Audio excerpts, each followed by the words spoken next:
네, 안녕하세요. 민주당의 길을 팍팍, 대한민국의 길을 팍팍, 캐스터 김성혜입니다. 네, 안녕하세요. 불팟캐스터 신유진입니다.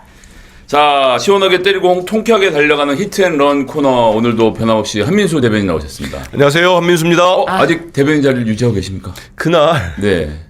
본인이랑 다 됐어요. 그러니까 그렇죠. 저희가 냈고 재임명이 됐죠. 예, 그래서 대행이 해서 강북을 국회의원 한민수입니다. 네, 한민수 의원님 탄핵심판 선고 후에도 네. 굉장히 좀 바쁘게 일정 보내셨을 것 같은데 어떻게 보내셨나요? 일단 그 주말에 네. 그동안 못 갔던 지역에 뭐 행사 있더라고요. 체육 행사 가서 갔는데 보시는 우리 주민분들은 너무 고생했다고 하는데 제가 고생한 거야. 주민들 마음 고생하시고 한 거에 비하면 일도 아니죠. 그렇게 했고 또 이번 주 들어서서는 다 아시는 것처럼 우리 대표님 전 대표가 되셨네. 네. 이재명 대표님 또 이제 어제 이제 사의 표명하셨잖아요. 그렇기 때문에 나름 분주했습니다. 뭐 방송도 좀 나가고. 저는 주말에 네. 지역에 가서 그런 말씀 드렸습니다. 제가 꿈이 생겼다. 올해의 꿈. 네. 예. 올해 여당 국회의원이 되는 게 꿈이다.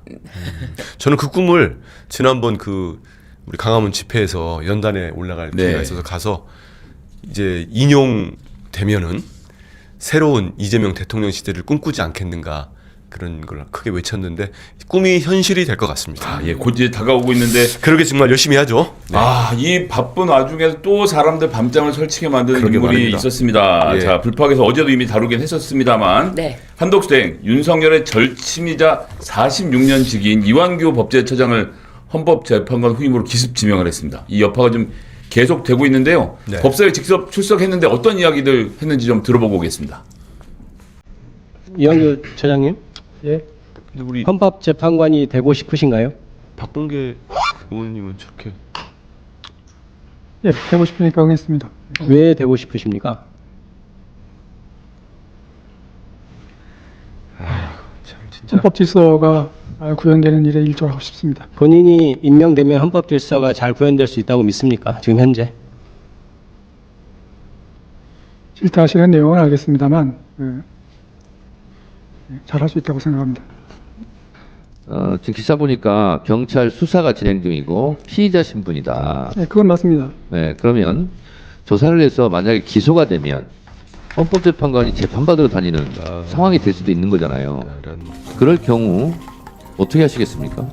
그래서 저는 절대 그건 기소 여사 아니기 때문에 저 기소되지 않을 거라고 생각합니다. 아니 그건 본인이 판단이 아니라 수사기관에서 판단하는 문제죠. 지금 그렇게 말씀하세요. 기소가 기소가 된다면 된다면 그때 가서 생각을 하겠습니다. 저 뒤에 생략된 말 있죠. 아니 제가 검사 출신인데 기소가 되겠습니까? 우리 후보들 그게 박정환 아들 아닙니다. 이렇게 얘기했을 것 같은데 어제 법제 출석 좀 의원님 어떻게 보셨습니까? 저 이완규는 절대적으로 막아야 되는 사람입니다. 네. 어제 제가 JTBC 논쟁이란 프로그램을 갔는데 조갑재 대표 네. 마저도 사람도 부적절하고 그 되게 보수적인 사람 아닙니까? 뭐 지금은 뭐 일부 보수 인사들이 탄핵 때 윤석열 파면이 타당하다 해서 저분이 뭐 괜찮은 분처럼 보지만 저는 그렇게 보지 않습니다. 그런 분들은 절대 우리 대표나 전 대표나 이제 우리 지금 대표님이나 민주당 지지하지 않거든요. 근데 그럼요. 당장 지금 그렇게 보이는 건데 그분마저도 뭐라고 하냐면 이완규는 부적절한 사람이다. 왜냐하면 내란 방조 혐의로 피의자 아닙니까? 네. 국수본에 이미 피의자로서 조사를 받았고 그다음에 지금 저기 공수처에도 고발이 돼 있습니다. 1월 초에 고발돼가지고 저런 사람을 임명한다? 저거는 사람 자체도 문제가 있고 한덕수 내란 수계 대행이 지명한 것 자체가 위헌적이기 때문에 어떻게든 다 막아내야 되고요. 지금 보니까 우리 여러 가지 검토가 네네. 되고 있는 것 같습니다. 좀 이따 말씀 같이 뭐 하시죠. 같이 얘기 나올 텐데 어쨌거나 박지원 의원이 이제 사퇴 의중까지 물었는데 뭐 잘 생각해보겠다, 참고하겠다. 도대체 그 이런 정도 논란이 벌어지는데도 자진 사퇴하시는데 따로 이유가 있을까요? 하나죠. 자기가 뭐 되고 싶다고 말을 하지만 저는 이 이완규 법제처장이 지금까지 해온 일을 좀 봐야 돼요. 제가 속한 과방이 있지 않습니까? 네네. 다키오 우리 김 의원님 기억하시겠지만 최민희 우리 위원장님 그 야당목 방통위원을 국회에서 뽑아서 신청했는데도 끝까지 법제처에 뭐 유권 해석이 필요하다. 그때는 최민희 의원이 국회의원이 아닐 때였죠. 그렇습니다. 그렇습니다. 이 이완규 또 그러고 이 윤석열 정부가 시행령 정치를 많이 해왔잖아요. 그랬죠. 경찰국도 그렇고 이런 여러 가지 정부 차원에서의 유권 해석과 법적 판단이 필요할 때 저 사람이 있었던 겁니다. 법제처에다 물어보는데. 그렇죠. 법제처장이. 그러니까 저 사람은 윤석열 정권과 똑같은 사람인 거예요. 윤석열 전 대통령과 한 몸으로 보면 됩니다. 네. 아니 무엇보다 저는 안가 4인 회동 그렇죠. 이게 내란이 밤 12월 3일 다음 날인 12월 4일입니다. 그때 무슨 송년회를 거기서 합니까? 말도 그 안 되는 말을 말을 듣는 하면서. 순간 정말 분노하죠. 네. 국민들이. 예. 그러니까 내란의 가담자로 지금 아무리 봐도 보이는데 검찰이 지금 수사를 안 하고 있어서 밝혀지지 않는 부분, 물론 경찰 단계에 있지만 그 부분이 제대로 지금 시원하게 밝혀지려면 여러 가지 뭐 사실 안가에도 뭐 압수수색도 들어갔어야 되는 건데 그런 걸 다 막았지 않습니까? 그러니까요. 검찰이. 네. 그렇기 때문에 이 내란의 가담 세력이 헌법 기관의 구성원으로 들어간다? 이거는 진짜 철저하게 막아야 되는데 맞습니다. 네. 뿐만 아니라 지금 이 어제 법사위에서 이 이완기 법제처장이 지난 7일 오후에 인사검증 동의서를 제출했다고 답변을 한 거예요. 근데 이 한덕수 대행은 8일 오전에 이완규를 법제처장으로 헌재 재판관으로 지명을 했는데 그렇다면은 이게 지명을 한 것이 이 인사검증 동의서 막 제출하고 이런 과정이 24시간도 안 걸린 거예요. 이럴 수가 없죠. 그렇죠. 예. 어떻게 보셨습니까? 이 정권들이 그 과방위에서 볼 때 네. 방통위가 MBC 방문진 장악하려고 하고 KBS 이사진 장악할 때 이진숙과 김태규가 이와 똑같은 행동을 했습니다. 네. 수많은 수십 명의 이력서나 그 검증할 자료를 1시간 반 네. 제대로 안 한 겁니다. 아주 순식간에 이미 정해져 있었던 거죠. 그 용산에서 명단이 내려왔다고 보는 게 타당하지 않겠습니까? 그래서 전 이완규 부대처장은 우리 박찬대 원내대표님이 최고위 때 발언했잖아요. 네. 그 지난번 추경호 전 원내대표 이분도 아마 내란 관련된 걸로 지금 고발되고 조사를 받아야 될 텐데 추경호 원내대표 당시에 이완규를 헌재 소장을 시키고 싶다면서 네. 국민의힘 몫으로 추천을 강하게 했다는 거예요. 근데 이제 우리가 합의를 해주지 않은 거죠. 그 사람이기 때문에 이미 상당히 오래전부터 윤석열이나 그 일당들이 이완규를 꼭 헌재재판관으로 만들어야 되겠다 그런 생각을 하고 있었던 겁니다. 그렇기 때문에 왜 한덕수가 이 시점에서 말씀하신 대로 4월 4일 날 윤석열이 파면됐는데 4월 8일 날 네. 이렇게 서둘러서 했느냐 이건 정치적 의도 결국 우리가 보는 거는 정확한 규정을 할 필요가 있어요. 이건 내란 동조 세력의 헌법재판소 장악 시도입니다. 결국은 알박기를 하는 거예요. 그 이유는 뭐 지금 우리 많이 다 아시지 않겠습니까? 하나하나 짚어갈 필요가 있는 거죠. 잘 지적해 주셨지만 이건 임명권자가 결국 한덕수가 아니라 그럼요. 윤석열 수계라는 것을 반증하는 것이 아닌가 네, 저희가 맞습니다. 이렇게 의심해 볼 수밖에 예, 없습니다. 그렇습니다. 자, 그런 와중에 지금 그 또 오늘 굉장히 또 재미있는 일이 벌어졌습니다. 헌법재판소에서 권한쟁의 심판 관련돼서 주심을 마은혁 재판관이 이게 컴퓨터로 추첨을 하는 거라 그러대요. 네, 실제로 그렇게 그렇습니다. 하는 거죠. 랜덤으로 하는 거죠? 전자 배당이기 때문에 그 주심에 대해서 뭐 누가 한다라는 거에 대해서 예측을 하거나 상의를 할 수가 없는 건데 어쨌든 이런 지명 자체가 효력이 정지되는 가처분 매우 중요합니다. 이게 이제 정족수가 5명인데 그렇다고 어쩜 한덕수 의원님 이 한덕수 의원이 죄송합니다. 대단히 한덕수 불쾌합니다. 의원님, 한덕수 의원이 제가- 어떻게 보십니까? 이거 제가 어제 혹시 토론회- 동시 아닙니까? 자 기다려보세요. 아니 저희는 같은 하시 아니니까 책임지세요. 본의 하나라 청주환 씨 숫자 본의 돌림이고 하나죠. 네. 제가 한덕수 이름만 나오면 경기를 일으킵니다. 아, 저희 덕양구에 계시는 청주환 씨 종종께 사과의 말씀드리겠습니다. 제가 어제 우리 그 토론회 한 군데 네. 우리 황정화 의원님이 하는 과학기술 특위 갔는데 거기에 한 분 그 외부 인사 오늘 저기 교수님께서 한만수 의원이라고 불러서 제가 빵 터졌는데 그거는 애교 있게 불러준 거예요. 한만수. 한만수. 뭐 우리 사촌형 이름이에요. 네. 아. 근데 한덕수라는 표현은 제가 네, 죄송합니다. 참을 수가 없습니다. 정식으로 사과드리겠습니다. 감사합니다. 알겠습니다. 그 정도. 이 근데 결과 어떻게 나올 거라고 보세요? 저는 가처분. 그러니까 우리가 참 그래서 사람은 죄 지으면 안 되는 거예요. 마은혁 재판관 이 한덕수가 얼마나 괴롭혔습니까? 지금까지. 그쵸. 이거 저는 기본적으로 다만 마은혁 재판관이 뭐 저랑 뭐 사적인 인연 없지만 정말 헌법과 양심에 따라서 그 분명히 헌법재판소에서 심사를 하실 겁니다. 심판을 하고 결정할 건데 지금 법조계에서 나오는 것도 물론 뭐 이게 인용 가능성 없다는 사람도 있지만 지금 인용 가능성이 있다는 의견이 많습니다. 그래서 이미 헌법 소원을 내고 네. 그 김모 변호사께서 네. 헌법 소원과 함께 가처분 신청, 이 지명 무효 가처분 신청을 냈습니다. 그리고 또 우리 많은 우리 당원들이나 지지자들께서 불안해하실까봐 지금 국회 차원에서도 권한쟁의 심판과 가처분 신청을 검토를 다 거의 마친 걸로 제가 들었습니다. 그래서 저희가 할 수 있는 뭐 국회의장께서는 지금 이미 접수를 하지 않겠다. 제가 낮에까지 확인한 걸로는 그 한덕수 측에서 정부 측에서 인사청문 요청서를 아직 국회에 보낸 것 같지는 않습니다. 네. 그래서 어떻게든지 법적으로 막고 저는 가처분이 저희가 과방에서 일을 해보니까 가처분이 인용이 되면은 본안까지 상당한 시간이 걸립니다. 그러면 50여일만 버티면 새로운 대통령이 나온다. 우리 아까 말씀드렸죠? 이재명 대통령이 나온다. 그러면은 지금과 같은 무도한 일은 충분히 막아낼 수 있다 이런 생각하고요. 끝까지 근데 아까 우리 김 의원님이 초장에 말씀하신 것처럼 우리 국민들이 딱 탄핵시켜놓고 두 발을 뻗나 하는 순간에 일이 터져버린 거예요. 그래서 그렇습니다. 내란 주불은 잡혔지만 내란 잔족 세력들의 이런 불씨가 완전히 꺼질 이게 때까지 계속 공모관계가 있었다는 거 저희가 볼 수 있는 게 박지원 의원이 네. 이미 어제 법사위에서 밝혔습니다만 3월 24일에 한덕수가 지명이 되고 3월 25일에 이완규가 갑자기 근저당이 설정됐던 걸 말소를 합니다.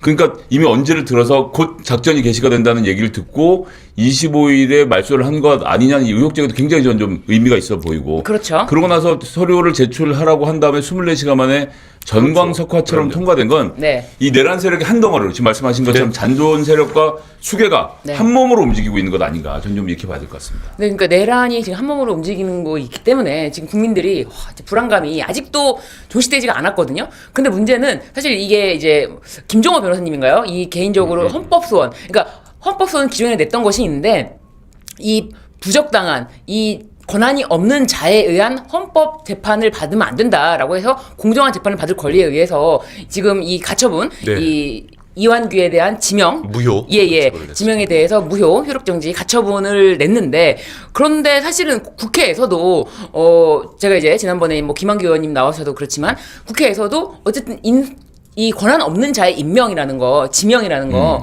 그러면은 인사청문 자체가 이것으로 인해서 효력이 발생하고 그런 건 아니라 하더라도 인사청문을 거치도록 되어 있다면은 그런 인사청문권을 권한에 대한 그런 다툼으로 권한쟁의 심판 청구할 수 있는 거 아닌가요? 지금 그래서 말씀드린 것처럼 네. 제가 우리 관련된 의원님한테 들어보니까 국회에서 지금 신 변호사님 말씀처럼 권한쟁의 심판과 가처분 네. 준비를 거의 다 한 것 같고요. 그래서 저희는 이거 무조건 막아야 됩니다. 네. 막지 못하면 앞으로 새 정부가 들어서 가지고 하는데 상당한 그 방해 요소가 될 가능성이 네. 있거든요. 그래서 막아내고 이 자체가 저는 6월 안전하게 내란 세력이 종식되려면은 일단 6월 4일 날 제대로 된 우리 정부가 들어서야 된다 네. 이런 생각합니다.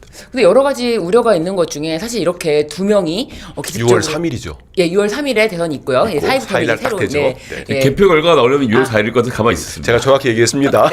네, 그렇습니다. 그런데 이게 두 명이 이렇게 헌재 만약에 알박기로 들어온다면 그럼 펼쳐질 수 있는 여러 가지 걱정되는 일들이 많잖아요. 또 그 중에 하나가 뭐 자신들을 지키기 위해서 자신들이 위헌 정당으로 해산 당하지 않기 위해서 정족수를 좀 밀어 넣자. 그런 거 거기서 그치지 않고 오히려 5명을 확보는 확실하게 했잖아요. 그렇기 때문에 5명에 대해서 이제 앞으로 새 정부가 무슨 일을 할 때마다 권한쟁의 심판 청구를 해서 모두 다 정책적으로 뭐든 간에 다 권한쟁의 심판 청구를 인용을 받아주면 다 그게 걸리거든요. 네. 그렇죠. 그렇기 때문에 이거는 지금 헌재라는 어떤 어마무시한 정말 어떻게 말해야 될까요? 위헌 기관을 창출해낼 수도 있는 그럼요. 일이기 때문에 이건 엄청나게 지금 굉장히 그러니까 뚜껑을 이완규 세우고 있다. 법제처장은 이완규는 그 헌법 질서를 파괴하고 대한민국의 네. 국정 혼란, 국정을 문란시킨 국헌을 그 혐의를 받고 있는 사람입니다. 맞습니다. 내란 방조 혐의로. 그 4인방 모임에 한 사람들이 모두 휴대폰을 바꿨어요. 맞습니다. 만약에 그게 그들 말대로 성년회라면 왜 휴대폰을 바꿉니까? 휴대폰 바꾸면 얼마나 불편한지 알지 않습니까? 분명히 뭔가를 숨기려고 하는 거고. 근데 이자가 헌재로 들어가면은 헌정 파괴 세력이 헌법재판소, 헌법을 수호해야 되는 헌법재판소의 재판관이 되는 겁니다. 네. 이건 있을 수가 없는 일이죠. 그리고 좀 전에도 뭐 한덕수 얘기도 계속 했습니다만 한덕수는 본인 스스로가 마은혁 재판관을 비롯한 3분을 미임명하면서 다 아시지 않습니까? 그때 담화 발표하잖아요.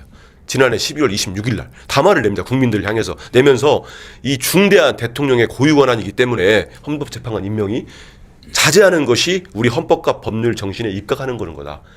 그 얘기를 했습니다. 그런 취지의 말을 했어요. 그렇기 때문에 이건 명백하게 다음 대통령의 60일, 이제 50여일이죠.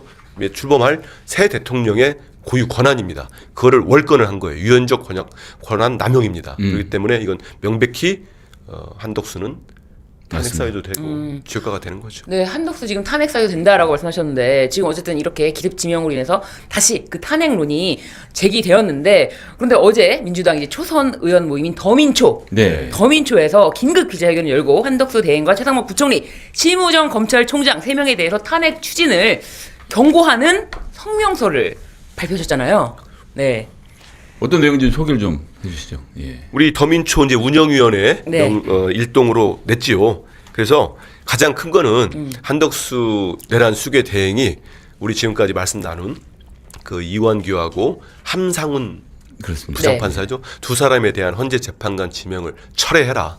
그걸 요구한 겁니다. 그걸 받아들이지 않으면 지금 거론된 한덕수와 최상목 심우정 여기에 대한 탄핵 절차를 밟아 나가겠다. 네. 근데 지금 말씀드린 대로 한덕수 내란 수괴 대행은 지금까지 얘기한 대로 이분은 그 전에도 헌재 재판관을 임명하지 않았고 맞습니다. 이번에는 대통령의 고위 권한을 넘어서는 위헌적인 권한 남용을 한 거고요. 최상목 전 대행 지금 네. 경제부총리는 내란 상설특검에 즉각적인 임명도 안 했고 직무유기가 여러 가지 있잖아요. 그렇죠. 그런데 그것보다도 저는 이분이 대한민국 망해라 네. 흥해라가 아니라 경제부총리가 망해라라는 그 미국 국채펀드 국채에다가 투자한 거 그것만으로도 이 사람은 탄핵 전에 빨리 사퇴해야 됩니다. 그렇습니다. 뭐 심우정이야 다 아시는 것처럼 네. 내란 수괴 우두머리 윤석열을 구속 취소됐잖아요. 그럴 때 즉시항고를 포기했기 때문에 말씀하신 대로 세 사람의 어떤 범죄 혐의랄까 사유는 차고도 넘친다 이렇게 생각합니다. 자, 어쨌거나 지금 한덕수 권한대행이 폭주를 하고 있는 겁니다. 네. 어떤 의미에서 봐서도. 그래서 이게 지금 뭐 대선 후보로 나오는 거 아니냐, 뭐 이런 이야기까지 지금 흘러나오고 있는데, 지금 보면, 한덕수에게 직접 트럼프가 물었다라고 중앙일보 보도가 됐는데 잘 아시잖아요. 예. 이게 중앙일보가 이렇게 보도하는 건 한덕수 쪽에서 누가 가르쳐 주지 않으면 절대 알 수 없는 얘기죠. 당연하죠.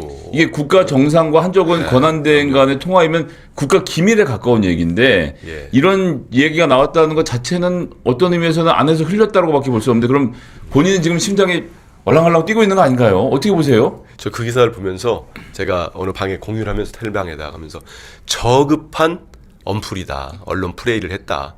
이 뭐 이제 막 조바심도 나고 그런 것 같아요. 근데 트럼프 측에서 흘렸겠습니까 이거를? 그러니까요. 그러면은 트럼프 대통령이 아니면 한덕수 대행 쪽이죠. 이거는 뭐 의도적으로 흘렸고 중앙일보 기자도 뭐 특파원도 아니고 국내 기자 아닙니까? 그러면 흘렸었는데 근데 어떤 의원님 말씀이 황교안 대행 때 맞습니다. 그때 트럼프 일기였잖아요. 그때도 트럼프 대통령이 물어봤다는 거예요. 그러면 본인이 권한 대행이니 제가 볼 때는 잘 지내셨습니까? 네. 뭐 식사는 했습니까? 그 정도 아닐까요? 스몰 토크로 물어본 것 그거를 같은데. 물어보는데 뭐 이게 의미를 붙여가지고 흘린 거고 저는 한 대행이 뭔가 씌여 있다고 봐요 지금 이미 어떠한 이유든지 약간 마음이 있다. 같다고 실제로. 봐야죠. 같다고 보고 오. 그 안에는 이거는 제가 뭐 이 사람에 대한 명예훼손이 아니고 이미 박지원 의원님도 말씀하셨잖아요. 네. 한덕수 대행의 부인이 김건희 여사 못지않은 네. 특정한 곳에 지금 심취한 분이다. 그러다 보니까 제가 이제 기자분들한테 듣고도 한 이게 얘기가 별의 순간이 왔다고 생각하는 건가요? 누군가가 뭐 이렇게 역순이 됐던 누군가가 뭔 얘기를 하지 않았을까 네. 했다는 얘기까지 들었습니다만은 그래서 이분이 지금 그렇게 따지면 뭐 저기 윤석열 탄핵 됐겠습니까? 하면 아닌 것 같고요. 근데 지금 제가 낮에도 누구 잠깐 보니까 그 한 30명 정도 국민의힘에 국힘당의 30명 네. 의원이 한덕수를 중심으로 뭉쳐 있다는 얘기도 있습니다. 맞습니다. 아니, 나가라고. 이게 기사에서는 이제 네. 뭐 현역 의원 10명 정도라고 하는데 점점 불어날 수 있죠. 어디로 붙을까 하다가 이쪽이 좀 나은가, 이쪽이 좀 좋은가 뭐 싶어서 네.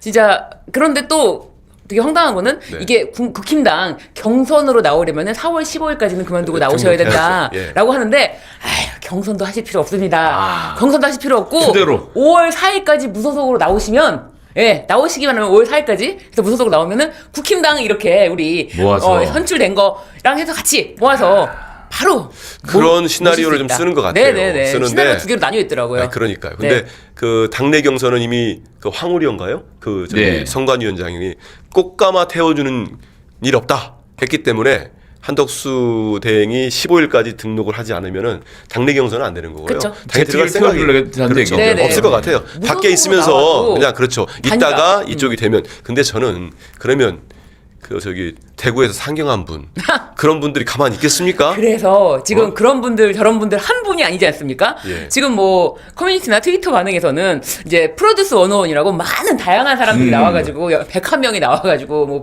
뽑는 그런 거지만 여기는 글쎄요 제가 봤을 때는 요 이름이 좀 맞을 것 같아요. 폐업 처분 창고 대방출. 네네네. 거의 폐업 처분 창고 대방출로 완전히 지금 다 지금 서로 지금 다 나왔거든요. 엄청 많아요. 어제까지만 해도 15명이다, 18명이다, 18용이다, 뭐 이렇게 말이 거기에 하는데요. 대해서 네. 아니, 그러니까 잠룡이라 그러는데 제가 보기에는 그럼요. 미꾸라지 앙어장이죠. 저는 그래서 잠룡이라는 표현 네. 용이면은 꽤 큰 거 아니고 이무기보다도 훨씬 큰. 네. 그래서 저는 잠룡이 아니고 정용자를 쓰시면 잡으로 써라. 네, 잠룡. 네.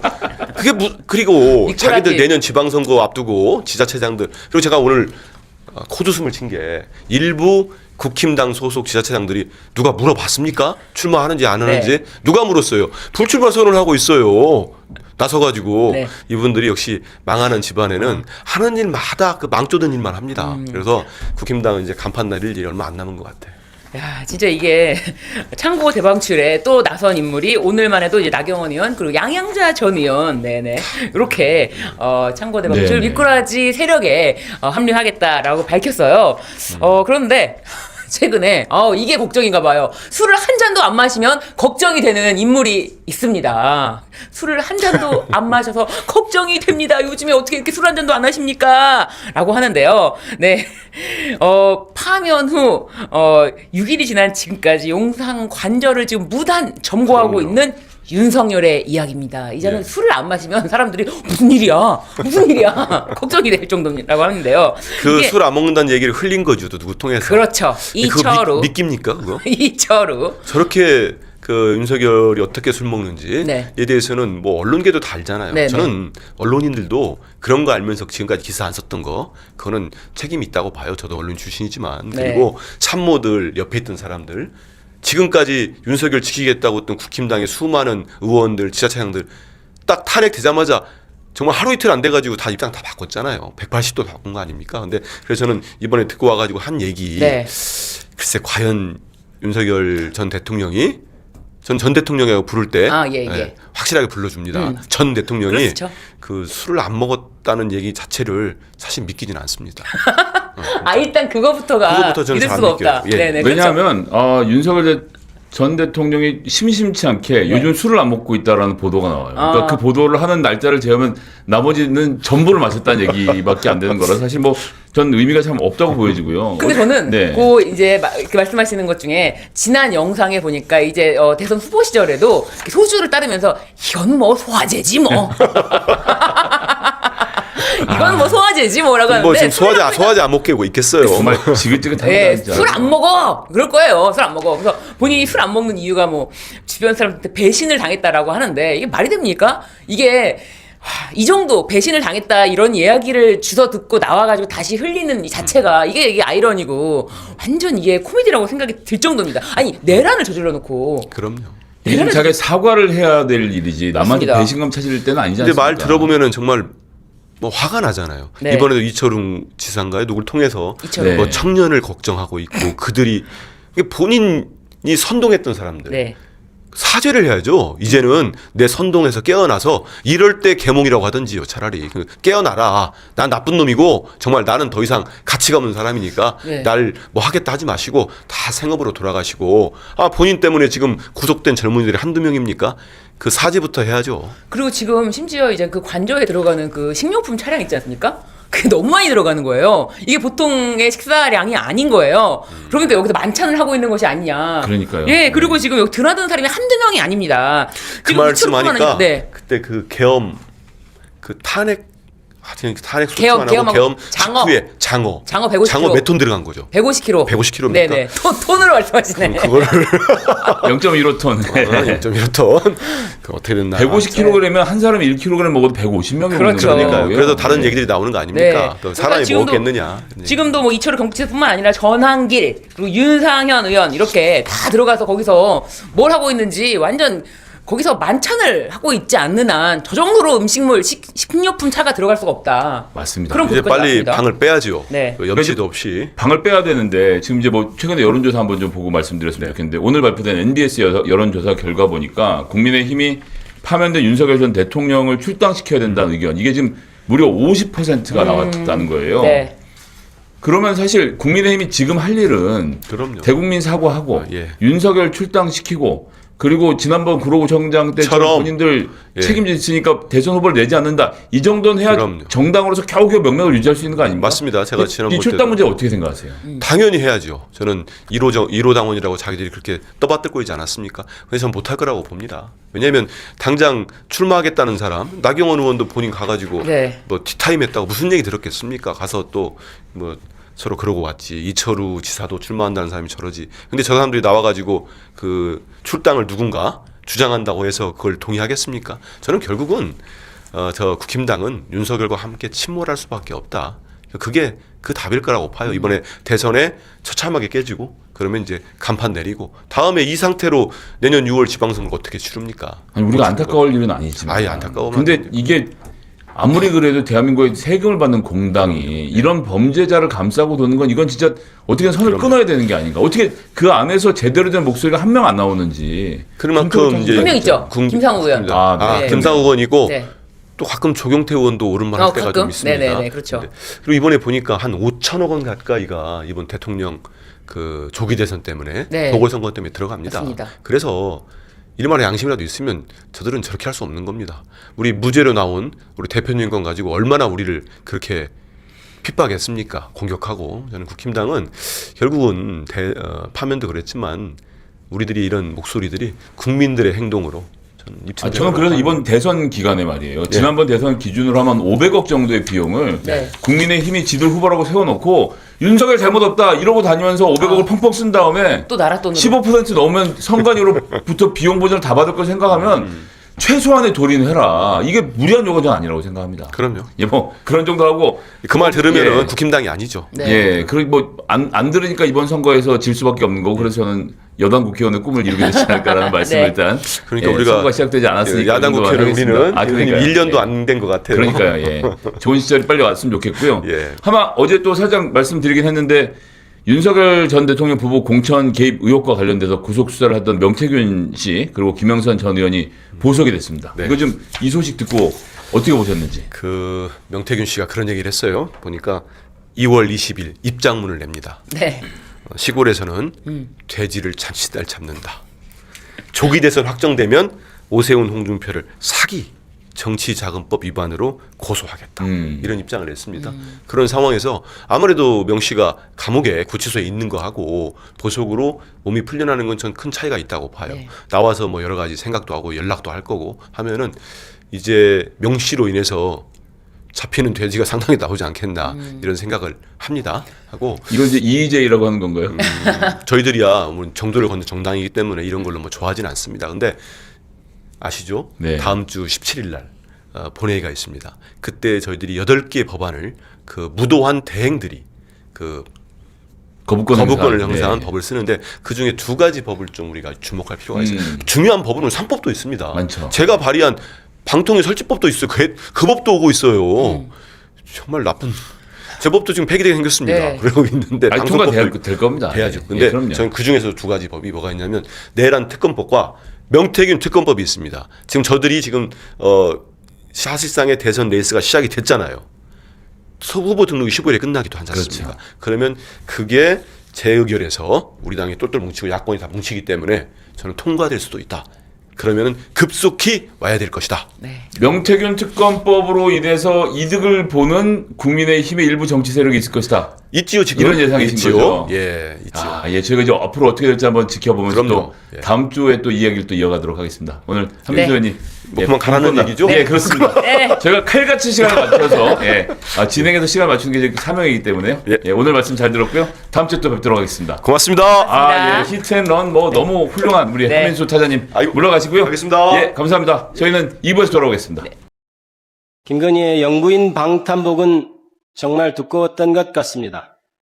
윤석열 파면으로 인해 김건희의 영부인 방탄복이 사라지자 검찰은 이제서야 김건희에 대해 출석 일정을 조율하고 있다고 합니다.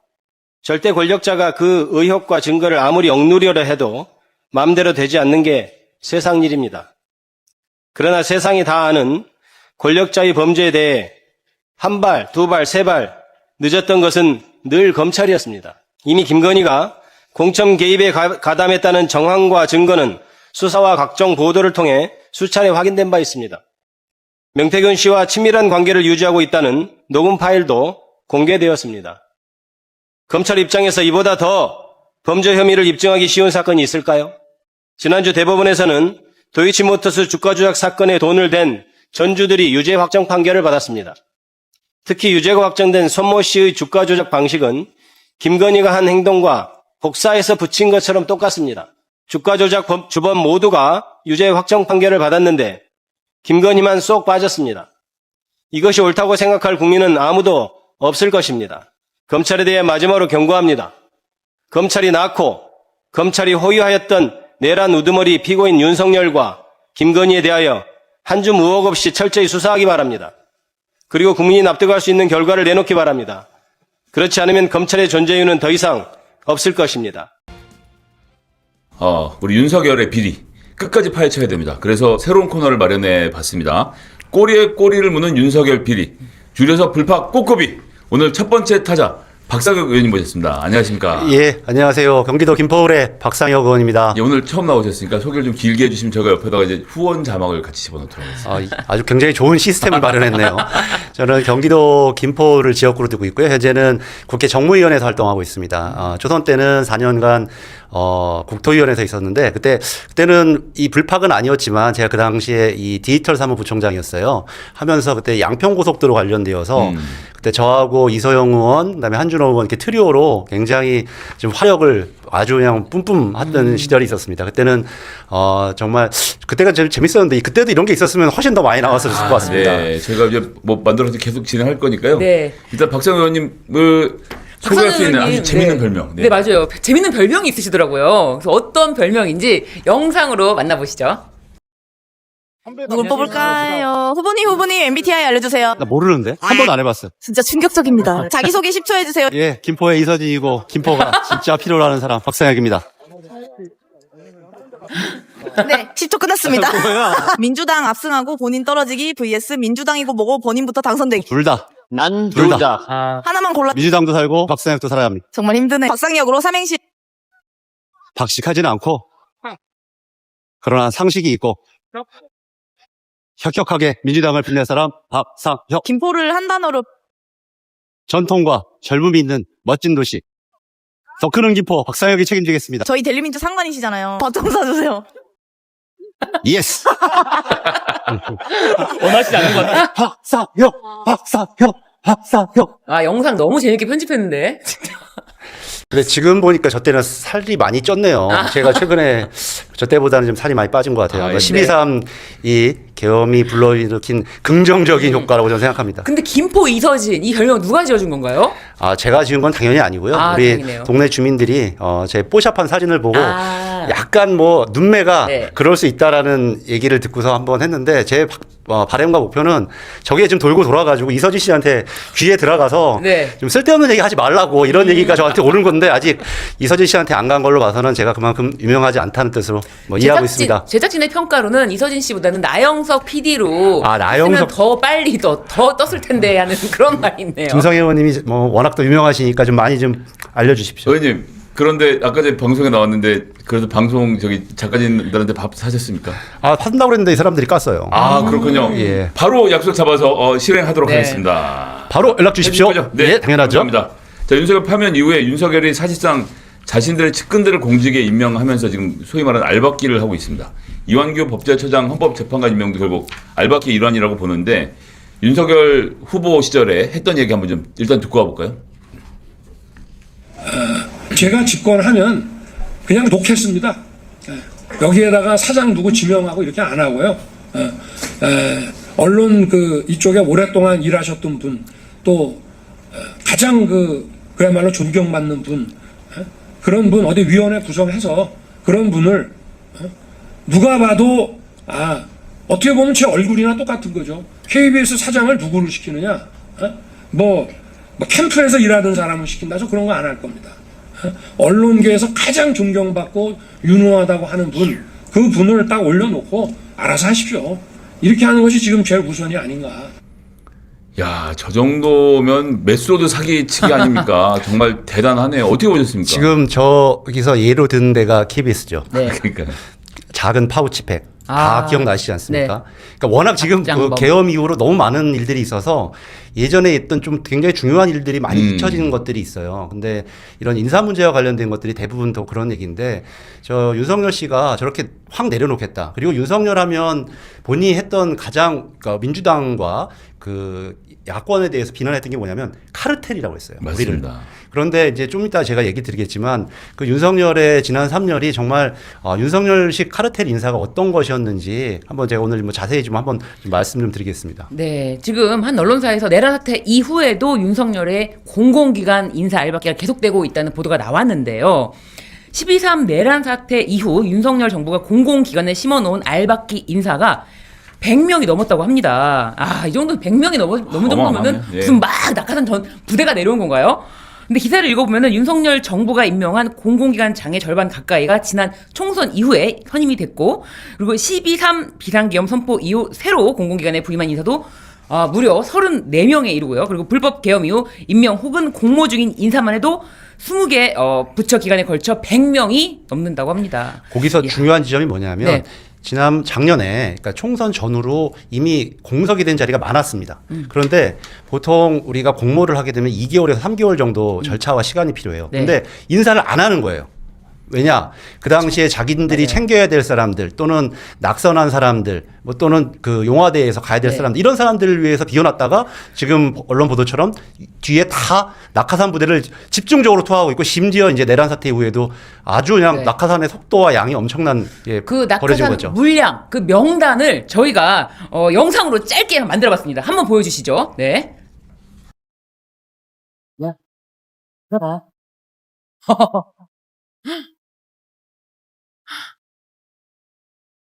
10분 하나요. 28초라고 합니다.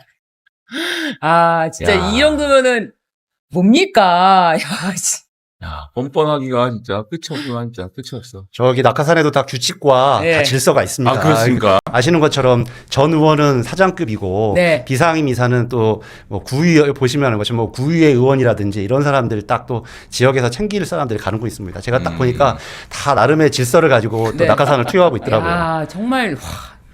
근데 이렇게 이 황당한 또 낙하산 인사들이 많지 않습니까? 혹시 의원님께서 기억에 남는 이 황당한 낙하산 인사 너무 진짜 많아서 분지시죠? 뭐 너무 많죠. 뭐 기억을 헤아리기 어려울 텐데요. 네. 아시는 것처럼 이은재 전 의원 네. 사퇴하세요. 그 유명한 분 아닙니까? 사퇴하세요! 예, 네. 예. 사태 요괴. 예, 그런 네. 분이 전문 건설 공제조합이라고 예. 이 건설회사들이 사고 났을 때 대비하는 일종의 금융기관이거든요. 네. 여기가 연봉이 아마 거의 한 4억 정도 돼요. 그런데 이분이 그 당시에도 재판을 받고 있는 상황에서 가게 되었거든요. 네. 그러니까 얼마나 이분이 또 그런 뭐 행정학과 교수 출신이기 때문에 건설과 관련된 전혀 경력도 없고 국토위에서 활동한 적도 없습니다. 그리고 뭐 좀 이따 얘기하겠지만 유암코라는 회사 잘 모르실 거예요. 금융권에 있는 회사인데 연봉 4억입니다. 윤석열 대통령의 30년 친구라고 하는 전 그 주기환 씨라고 네. 검찰 사무국장 출신이에요. 네. 그리고 작년에 이제 이 얘기하면 기억나실 거예요. 우리 김성희 의원님도 김대남이라고 네. 네. SGI 네, 서울보증 네, 그렇죠. 여기 연봉 3억 6천입니다. 아. 국민의힘 전당대회 때 한동훈에 대해서 뭐 조금 비판적으로 했고 네. 원래는 용인에 갔다가 현재 안 됐죠. 이원모한테 네. 밀려가지고 그 대신 여기를 보장받았다가 난리가 나가지고 사퇴했던 인사들 이런 거 보십시오. 이게 바로 윤석열 카르텔 인사의 대표적인 뭐 전형들이죠. 네. 자, 지금 박 의원님 국토교통위원회 소속이시잖아요. 지금 윤석열 정부 현재는 이제 출범하고 정무위원회 옮겼고요. 예, 정무위원회. 옮기셨는데 1년 동안 이루어졌던 인사들 국토부 임용 현황도 직접 확인해 보셨다면서요? 예, 제가 4년 동안 있으면서 이 부분 관련해서 여러 가지가 있었는데요. 아까도 말씀드렸던 것처럼 굉장히 이 국토부에는 안전과 관련된 중요한 기관들이 그렇죠. 많습니다. 한번 사고 나면 큰일 나지 않습니까? 그런데 이제 SR이라고 다 수서에서 출발하는 뭐 KTX와 더불어서 그런데 여기는 거의 다 완전 그 윤석열식 카르텔 인사로 다 보냈습니다. 아. 그래서 과연 철도의 안전이 지켜졌을까? 뭐 이런 생각이 들 수밖에 없어서 그 경호원 출신을 여기다가 MB 때 경호원 했던 분인데요. 이런 분 잠깐 캠프에 있었다고 여기 사인감사로 여기 가서 경호원에게 뭐 경호도 경호의 전문 분야가 있는 건데 그렇죠. MB 때 잠깐 하고 또 윤석열 캠프 때 잠깐 있었다니. 고속철도 운영의 감사를. 그렇죠. 사인감사. 여기는 그 노동이사라든지 필수 당연직 빼놓고 전부 다 낙하산 부대로 채워졌던 대표적인 얘기가 SR이었던 것으로 기억이 나고요. 나머지 이 KTX 밑에도 여러 가지 자회사들이 많습니다. 뭐 로지스틱스도 있고. 그런데 사실은 이게 우리가 일상생활에서 몰라서 그렇지 굉장히 대부분 안전과 관련된 곳이거든요. 여기에 다 집중적으로 윤석열 캠프의 사람들을 집중 투하를 한 거죠. 저희 지역에는 뭐 또 어떤 윤석열을 동네에 와서 지지했다는 시민단체가 있었는데요. 네. 이 사람은 도로공사 비상임이사로 갔어요. 연봉이 이거 회의 한 달에 한 번 정도 하거든요. 얼마쯤 될 것 같아요? 한 달에 한 번 회의한다. 그럼 한 달에 200씩, 2,400. 2,400에서 2,400. 3,600짜리 있는데 아마 도로공사는 조금 더 많이 받아요. 한 3,000 정도 받는 3,000. 겁니다. 근데 이런 사람들이 달에 하루 나가고? 예, 그런데 야. 이런 사람들이 도로나 이런 부분에 대한 경력이 전혀 없었죠. 네. 심지어 원희룡 장관은 자기 측근이 비상임 이사로 지원하면서 그거를 쓴 거예요. 비상임 이사로 네. 그 경력란에 자기는 전혀 경력이 없고 유일하게 원희룡 그 당시 국토부 장관이었죠. 거기하고 친하다 이런 내용을 썼다가 제가 국정감사에서 밝히니까 원희룡도 쓰지 말라고 했는데 썼다고 본인도 창피해했어요. 야, 그런 사람들이 근데 별 문제 없이 다 임명이 돼서 다 임명이 되었던 거죠. 연봉을 받았던 거네요. 예, 경력란에는 뭐 부동산과 관련된 작은 뭐 경력 하나 없는 사람들이 네. 이 국토와 관련된 대부분의 또 비상임 이사로 포진을 하면서 이게 아까 말씀드렸던 것처럼 2,400에서 3,600 정도의 이게 보통 일반 직장인들의 연봉과 비슷한 금액이지 않습니까? 이런 사람들이 다 그냥 용돈벌이로 이렇게 다니는 예, 거네요. 다 갔던 이유죠. 네. 이런 낙하산 인사들이 더 많이 있나요, 또? 제가 하기 시작하면 저희가 2시간 내내도 할 수 있겠죠. 네. 그렇죠. 네. 그런데 저는 윤석열 이번 12.3 내란의 문제에 있어서 가장 핵심적인 거는 윤석열 개인도 문제지만 결국 중요한 거는 어떤 집권 세력이 어떻게 인사를 해서 포진하고 우리 국민이 준 권한을 행사하느냐의 문제라고 생각을 합니다. 그래서 제가 운영위원회라든지 이런 데서 따져봤던 게 있는데요. 좀 한번 보여주시겠습니까? 제가 PPT가 있는지 모르겠는데 이 대통령실에 보면 제일 중요한 게 대통령실 아니겠습니까? 네. 원래 윤석열 대통령이 기억하시죠? 자기가 인원을 30% 줄이겠다고 했어요. 네. 그렇죠. 그런데 오히려 비서관급 이상 자리를 훨씬 더 늘렸어요. 네. 53명에서 58명을 늘리고 거기에 비서관급 이상입니다. 저거는 호남 출신은 3명, 4명 이렇게밖에 없습니다. 작년 기준으로 좀 크게 달라지지 않았을 거라고 생각합니다. 오늘 현장까지. 여성은 3명. 여성 3명 예. 딱 서울대 자기 동문 출신들은 21명입니다. 그러니까 절반을. 대통령실이 우리나라의 가장 권력의 중앙에 있는 대통령실이 어떤 사람들로 인해서 구성이 되어 있고 그 사람들이 결국 이번 내란 사태와 같은 큰 일을 어떻게 벌였는지 그 여실히 드러나는 현상이고요. 하나만 더 보여드릴게요. 작년 조사이긴 한데 윤석열 정권 이후로 장관급 차관급 210명을 제가 조사한 바도 있습니다. 보시는 것처럼 여성은 9.5%뿐이 안 돼요. 서울대는 98명, 46%가 차지합니다. 절반을 차지하네요. 그리고 지역도 호남에 비해서 영남이 몇 배가 더 많습니다. 4배가 많네요. 예. 그래서 제가 이런 인사는 뉴라이트와 해서 뉴 남영동 인사다라고 그런 장명독을 했었는데 남자, 네. 영남, 서울대 동문으로 이루어져 있고 또 아시는 것처럼 윤석열이 내란을 하면서 했던 얘기들이 뭡니까? 공산주의자들 척결하겠다라는 거잖아요. 네. 윤석열이 항상 했던 얘기들이 있어요. 공산 전체주의 세력. 이제 벌써 다 잊혀져 갈지 모르지만 그 사람들이 다 어디서 왔냐? 그 수많은 뉴라이트 인사. 뭐 아시는 것처럼 독립기념관장이라든지 맞습니다. 지금 통일부 장관. 이런 사람들이 이 윤석열 정권을 차지하고 있으면서 이런 식의 정책을 펴고 결국 그게 윤석열의 저는 내란으로 이루어졌다고 생각합니다. 저렇게 주변 사람들하고 몰려 있으면 중국 공산당이 또 쳐들어올까 봐 걱정을 하게도 되는 거죠. 예, 저런 균질한 집단 내에서는 저런 문제가 생길 수밖에 없다는 걸 우리가 잘 알고 있는 겁니다. 그러니까 이견을 존중하지 않을 것이고 어떤 윤석열의 한마디를 바로 집행해야 되는 사람들. 그러니까 윤석열은 자기가 그냥 이 사람들을 어떤 참모라든지 이렇게 생각하는 게 아니잖아요. 그 사람은 자기는 예전식의 검사고 다 그냥 부하일 뿐이고 수직적 체계에 의해서 딱 그런 사람으로만 구성되어 있고 이제 문제는 아까 말씀드렸던 것처럼 저 사람들이 좀 맨 먼저 보여준 것처럼 이제 알박기 낙하산 인사로 또 각 공공기관에 포진하고 있고 그것이 심지어 이 내란 이후에도 이렇게 아까 말씀한 100여 자리의 인사가 이루어지고 그중에 한 36명 정도가 저런 사람이 가고 있다는 겁니다. 이거 제도적으로 좀 막을 방법이 없습니까?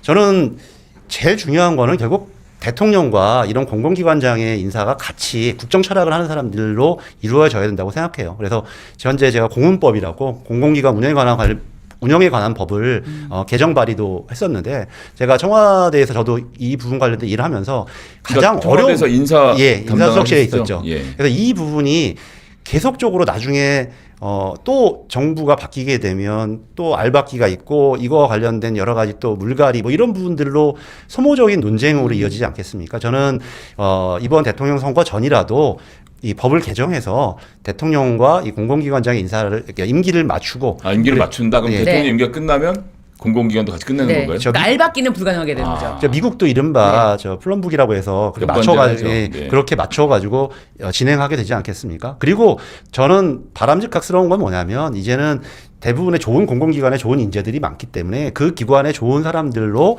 거기에 임원들이 구성되게끔 하는 것이 이제 대한민국의 어떤 국격에도 맞다라는 생각이 듭니다.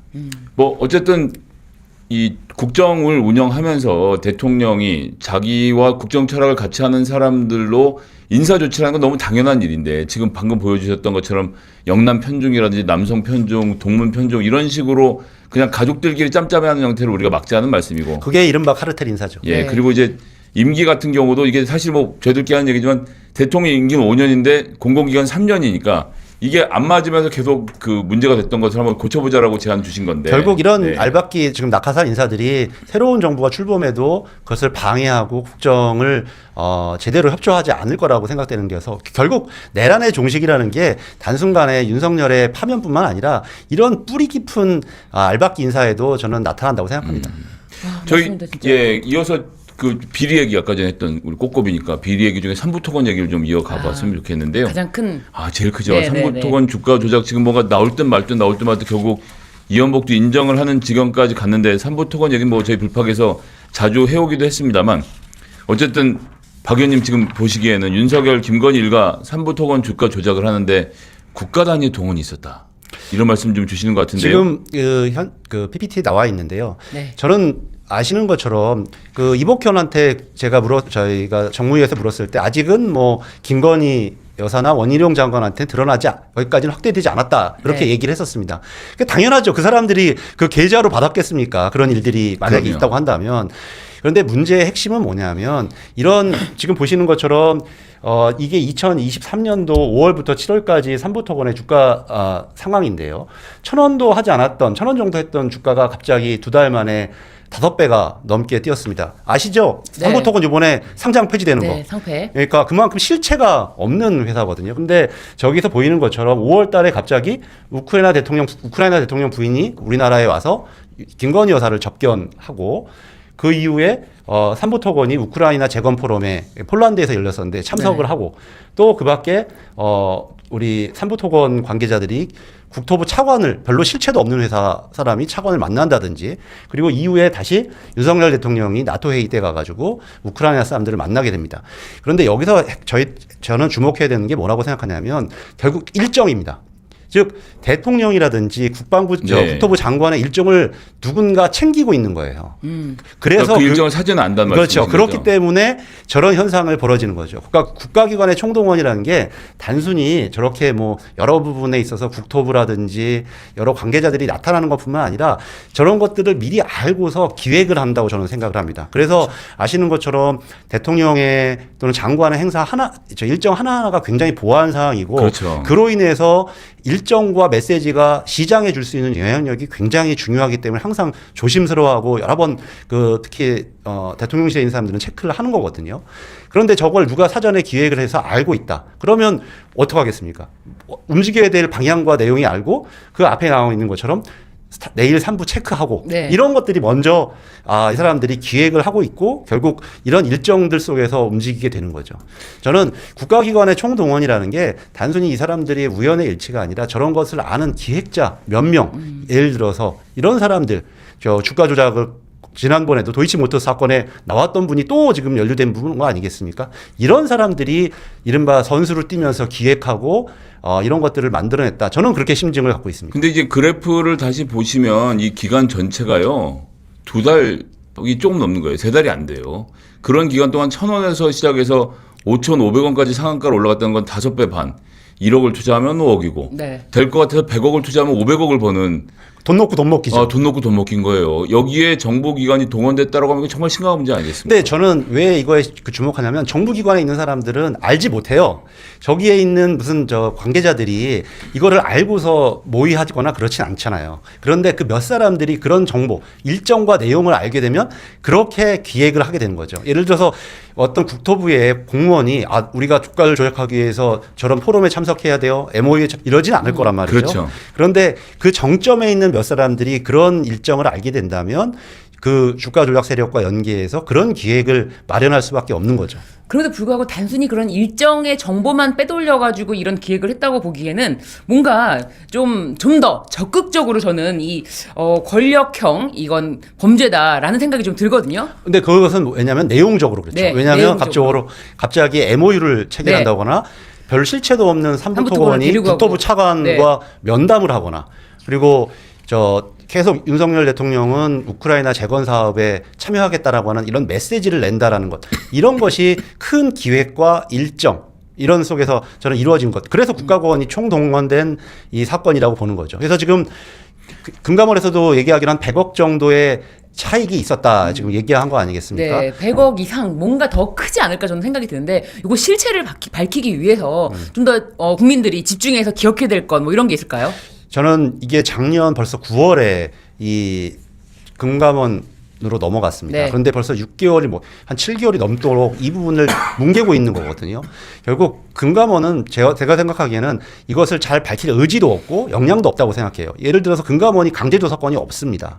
아무리 이복현 원장이 검사 출신이라고 하지만 저는 결국 이 문제는 검찰이나 사정기관이 나서야 된다고 생각하는데 이 부분 관련돼서도 미온적이란 말이죠. 저는 결국 이 문제는 특검을 통해서 해결될 수밖에 없는 문제라고 생각하고 국민들 여러분들께서 기억해 주셔야 될 부분이 바로 그 지점이라고 생각합니다. 그러니까 모든 국가기관이 총동원돼서 사유화가 되었을 때 어떤 일이 벌어질 수 있느냐를 보여주는 끔찍한 전 현상이라고 생각합니다. 네. 참 이거 저희 쭉 보면 아까 전에 이복현 얘기도 제가 드렸습니다만 결국 금감원에서 뭔가 좀 더 들여다보는 작업도 필요한데 거기에 플러스해서 특검을 좀 이렇게 살펴봐야 된다는 말씀이신 거군요. 김건희 특검할 게 너무 많죠. 명태균 사건뿐만 아니라 도이치모터스 사건도 있고 서울 양평고속도로 사건도 있는데 그 중에 하나가 또 저는 삼부토건 주가 조작 문제도 하나도 포함되어 있다고 생각이 들고 결국 이 특검을 피할 수 없을 거라고 생각합니다. 이거 외에 다른 부분에 대한 비리도 좀 의원님 생각하고 계신 게 있으십니까? 다른 의원들이요? 아니 다른 비리 주목하고 계신 다른 비리. 지난번에 김현정 의원님이 나와서 한번 얘기하셨을 거라고 생각합니다만 이게 이제 삼부토건으로 그친 게 아니라 삼부토건을 산 회사가 있지 않습니까? 지금 이름이 기억이 정확하게 안 나는데 그 회사도 다 아주 이상한 이종호 씨하고 관련된 회사지 않습니까? 다 그게 다 연관되어 있습니다. 저도 변호사 생활 해보면서 알았는데 결국 이런 주가 조작이라든지 이런 거 하는 사람들이 많은 사람들이 아니에요. 하던 사람이 계속적으로 저는 한다라는 걸 알고 있거든요. 그게 과연 과거의 도이치모터스 사건이어서 결국 그 몇 선수들이 이번에도 또 장난질을 친 것이 아닐까 그렇게 저는 정황적으로 의심을 하고 있습니다. 하여튼 오늘도 이 꼬리에 꼬리를 무는 비리 첫 번째 시간으로 해서 박상현 의원님 아주 일목요연하게 설명을 잘해 주셔서 다음에 또 이런 이야기도 좀 이어갔으면 좋겠습니다. 오늘 너무 감사합니다. 예, 감사합니다. 앞으로도 꼭 이 윤석열, 김건희 끝까지 파헤쳐서 우리 국민 여러분들이 그동안 정말 가슴속으로 답답해하셨던 것들 파헤칠 수 있도록 우리 더 의원들이 열심히 뛰겠습니다. 감사합니다. 예, 저희 이렇게 심각하게 얘기는 하고 있지만 사실 여의도 윤중로에는 벚꽃이 만개했고 이 스튜디오 안만 해도 우리 신 변호사님 또 오늘 벚꽃 색깔에 맞춰서 네. 또 화사하게 입고 와주셔서 너무 분위기가 밝고 좋았습니다. 저희 앞으로도 계속 대선을 이기는 날까지. 그래서 제가 아까 전에 제 꿈을 여당 국회의원이라고 했는데 네. 여당 국회의원이 되는 날까지 또 함께 여러분들과 힘 모아가겠습니다. 델림주에도 많은 관심 가져주시고요. 댓글도 좀 해주시고 네. 구독, 좋아요도 좀 부탁드리겠습니다. 저희 블루파크는 여기서 마치고요. 내일 잘생긴 한준호 의원님과 돌아오겠습니다. 감사합니다. 감사합니다.